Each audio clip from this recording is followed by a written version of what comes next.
민수기. 성경의 네 번째 책으로서 이집트 노예였던 이스라엘이 출애굽한 후의 이야기가 이어집니다. 하나님은 그들을 시내 산으로 데려와 거기서 언약의 관계를 맺으셨죠. 이스라엘의 반역에도 불구하고 은혜의 하나님은 그들이 하나님의 거룩한 임재 가운데 살 수 있도록 성막을 주셨습니다. 민수기는 이스라엘이 시내산 앞에서의 일련의 삶을 마무리하고 하나님께서 아브라함에게 약속하신 땅을 향해 광야로 들어가면서 시작됩니다.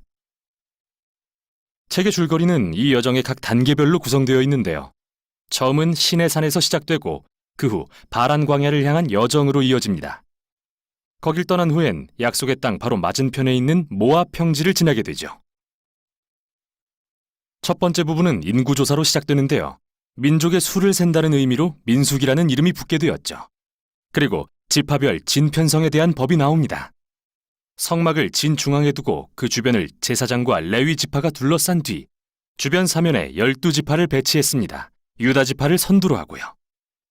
이렇듯 정교한 배치는 하나님의 거룩한 임재가 이 민족의 존재의 중심에 있음을 상징합니다.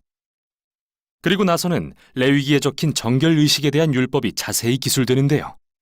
하나님의 임재를 그들 가운데 모시고 싶다면 모든 노력을 기울여 진을 거룩히 하여 그분의 거룩을 받아들일 수 있도록 해야 한다는 의미였죠. 10장에서는 하나님의 임재의 구름이 성막 위에 떠올라 이스라엘을 시내산에서 광야로 인도하는데 얼마 안 지나 심각한 상황이 벌어집니다. 11장에서 이스라엘은 배고프고 목마르다며 불평하더니 급기야 이집트로 돌아가고 싶다고 외치기 시작하고 12장에 가서는 모세의 형과 누나도 그에게 맞서 온 백성 앞에서 그를 비방하기 시작하죠. 여정의 시작이 썩 좋아 보이지 않네요. 다음 부분은 이스라엘이 바란 광야, 즉 약속의 땅으로 가는 중간쯤 도달하면서 시작됩니다. 하나님은 모세에게 각 지파에서 정탐꾼 12명을 뽑아 약속의 땅으로 보내라고 하시는데요. 정탐을 마치고 돌아온 자 중 10명은 가나안 사람들이 너무 강해서 이스라엘이 절대 이기지 못할 거라고 보고하지만 2명의 정탐꾼 갈렙과 여호수아는 하나님은 이스라엘을 구하실 수 있다고 말합니다. 그러나 그 10명이 백성들을 선동하여 두려움을 조장하고 반란을 계획하기 시작하죠. 그들은 새 지도자를 세워 이집트로 돌아가려고 합니다. 하나님은 당연히 분노하셨고 모세는 백성을 대신하여 하나님께 중보하는데요. 그가 하나님께 아브라함에게 하신 약속을 지키시라고 부르짖자 하나님은 기도를 들어주십니다. 그러나 그분의 공의로 인해 이스라엘이 원하던 대로 약속의 땅에 들어가지 못하는 벌을 내리시죠. 하나님은 이 세대가 광야에서 죽을 때까지 40년간 방황하게 될 것이라고 선고하시며 오직 그들의 자녀들만 그 땅에 들어갈 거라고 하시죠. 결과가 이 정도면 그들도 이제 정신을 차릴 법한데 오히려 더 심각해집니다. 다음 이야기에서 레위 지파 중 한 그룹이 단체로 반역하기 시작했는데 그들은 모세와 아론의 리더십에 도전하며 그들이 분에 넘치는 일을 하고 있다고 외치죠.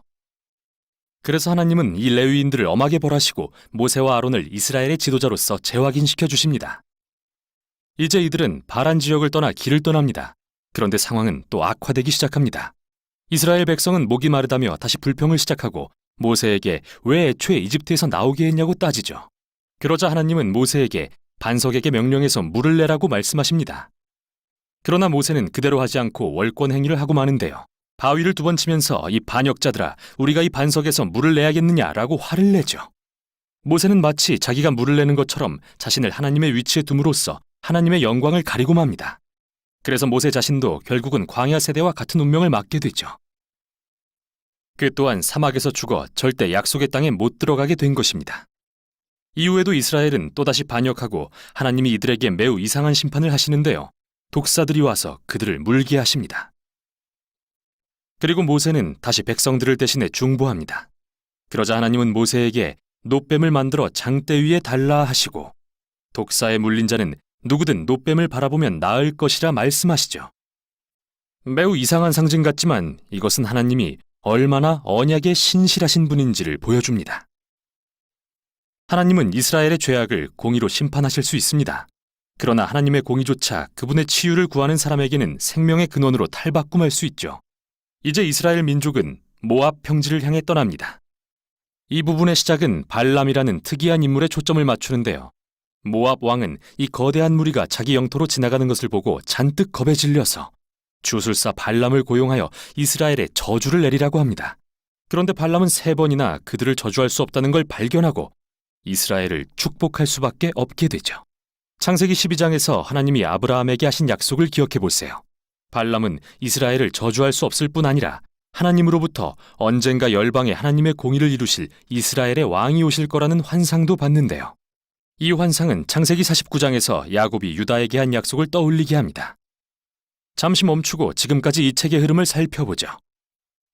광야의 반역 사건들은 멈추지 않고 계속 악화되었지만 하나님은 이스라엘을 부분적으로는 심판하시지만 변함없이 자비를 베풀고 음식과 물을 제공하셨습니다. 그리고 발람의 이야기 역시 하나님의 은혜를 밝히 보여주죠. 이스라엘은 언덕 저 아래 지내서 불평하며 반역하고 있지만 언덕 위에서는 하나님께서 그들이 모르는 새 그들을 보호하고 심지어 축복하고 계시는 겁니다. 광야에서 반역했던 이스라엘과 신실하신 하나님의 대조적인 모습은 이스라엘의 다음 세대들에게 매우 중요하기 때문에 이 광야 이야기들은 후에 성경의 선지서, 시가서, 심지어 신약의 서신서에도 계속 인용됩니다. 그리고 이 사건들은 언제나 이렇게 경고하죠. 하나님은 자신의 언약에 신실하시지만 그의 백성이 반역하여 그분을 떠나면 결과를 직면하게 내버려 두시기도 한다. 이 이후 책의 나머지 부분은 광야 세대의 자녀들의 초점을 맞추는데요. 그들이 약속의 땅을 상속할 준비를 시작하며 새 세대의 인구조사를 실시합니다. 그리고 그들은 주변의 민족들과 싸워 많은 전투에 승리합니다. 그리고 몇 지파는 약속의 땅에 정착하기 시작하죠. 이렇게 민수기는 새 세대가 약속의 땅에 정착하는 것으로 마무리되고 이제 모세는 마지막 설교를 통해 지혜와 경고를 전해주려는 참입니다. 여기까지가 민수기의 내용이었습니다. 민수기 제1장.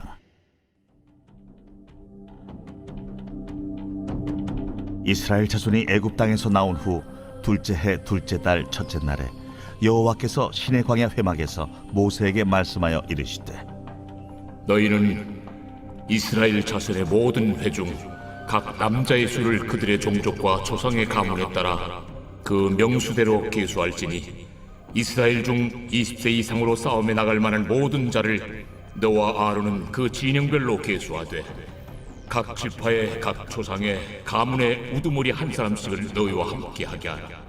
너희와 함께 설 사람들의 이름은 이러하니 루벤 지파에서는 스데올의 아들 엘리술이요 시몬 지파에서는 수리사떼의 아들 술루미엘이요 유다 지파에서는 암미나답의 아들 나손이요 이사갈 지파에서는 수아의 아들 느다넬이요 스불론 지파에서는 헬론의 아들 엘리압이요 요셉의 자손들 중 에브라임 지파에서는 암미우스의 아들 엘리사마요 므낫세 지파에서는 부다술의 아들 가말리엘이요 베냐민 지파에서는 기도니의 아들 아비단이요 단 지파에서는 암미사떼의 아들 아히에셀이요 아셀 지파에서는 오그란의 아들 바기엘이요 갓 지파에서는 두엘의 아들 엘리아삽이요 납달리 지파에서는 에난의 아들 아히라임이라 하시니 그들은 회중에서 부름을 받은 자요 그 조상 지파의 지휘관으로서 이스라엘 종족들의 우두머리라. 모세와 아론이 지명된 이 사람들을 데리고 둘째 달 첫째 날에 온 회중을 모으니 그들이 각 종족과 조상의 가문에 따라 20세 이상인 남자의 이름을 자기 계통별로 신고하매 여호와께서 모세에게 명령하신 대로 그가 시내 광야에서 그들을 계수하였더라. 이스라엘의 장자 루벤의 아들들에게서 난 자를 그들의 종족과 조상의 가문에 따라 20세 이상으로 싸움에 나갈 만한 각 남자를 그 명수대로 다 계수하니 루벤 지파에서 계수된 자는 46,500명이었더라. 시몬의 아들들에게서 난 자를 그들의 종족과 조상의 가문에 따라 20세 이상으로 싸움에 나갈 만한 각 남자를 그 명수대로 다 계수하니 시몬 지파에서 계수된 자는 59,300명이었더라. 갓의 아들들에게서 난 자를 그들의 종족과 조상의 가문에 따라 20세 이상으로 싸움에 나갈 만한 자를 그 명수대로 다 계수하니 갓 지파에서 계수된 자는 45,650명이었더라. 유다의 아들들에게서 난 자를 그들의 종족과 조상의 가문에 따라 20세 이상으로 싸움에 나갈 만한 자를 그 명수대로 다 계수하니 유다 지파에서 계수된 자는 74,600명이었더라. 이사갈의 아들들에게서 난 자를 그들의 종족과 조상의 가문에 따라 20세 이상으로 싸움에 나갈 만한 자를 그 명수대로 다 계수하니 이사갈 지파에서 계수된 자는 54,400명이었더라.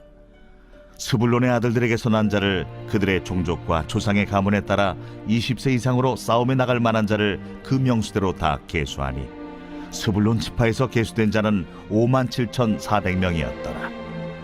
요셉의 아들 에브라임의 아들들에게서 난 자를 그들의 종족과 조상의 가문에 따라 20세 이상으로 싸움에 나갈 만한 자를 그 명수대로 다 계수하니 에브라임 지파에서 계수된 자는 45,000명이었더라. 므낫세의 아들들에게서 난 자를 그들의 종족과 조상의 가문에 따라 20세 이상으로 싸움에 나갈 만한 자를 그 명수대로 다 계수하니 므낫세 지파에서 계수된 자는 32,200명이었더라.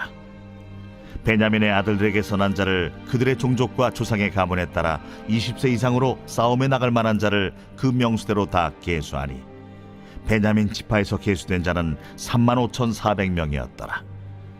단의 아들들에게서 난 자를 그들의 종족과 조상의 가문에 따라 20세 이상으로 싸움에 나갈 만한 자를 그 명수대로 다 계수하니 단 지파에서 계수된 자는 62,700명이었더라. 아셀의 아들들에게서 난 자를 그들의 종족과 조상의 가문에 따라 20세 이상으로 싸움에 나갈 만한 자를 그 명수대로 다 계수하니 아셀 지파에서 계수된 자는 41,500명이었더라.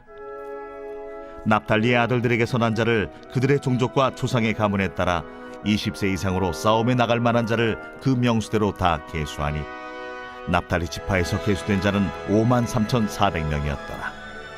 이 계수함을 받은 자는 모세와 아론과 각기 이스라엘 조상의 가문을 대표한 12지휘관이 계수하였더라.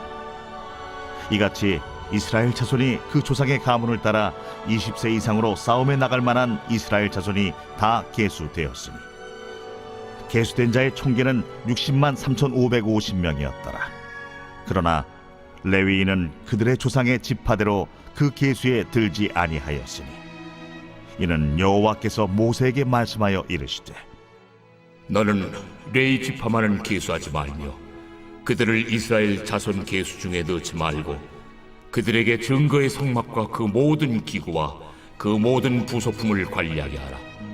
그들은 그 성막과 그 모든 기구를 운반하며 거기서 봉사하며 성막 주위에 진을 칠지며 성막을 운반할 때는 레위인이 그것을 걷고 성막을 세울 때는 레위인이 그것을 세울 것이요 외인이 가까이 오면 죽일지며 이스라엘 자손은 막사를 치되 그 진영별로 각각 그 진영과 분기 곁에 칠 것이나 레위인은 증거의 성막 사방에 진을 쳐서 이스라엘 자손의 회중에게 진노가 임하지 않게 할 것이라. 레위인은 증거의 성막에 대한 책임을 지킬지니라. 하셨습니다. 이스라엘 자손이 그대로 행하되 여호와께서 모세에게 명령하신 대로 행하였더라.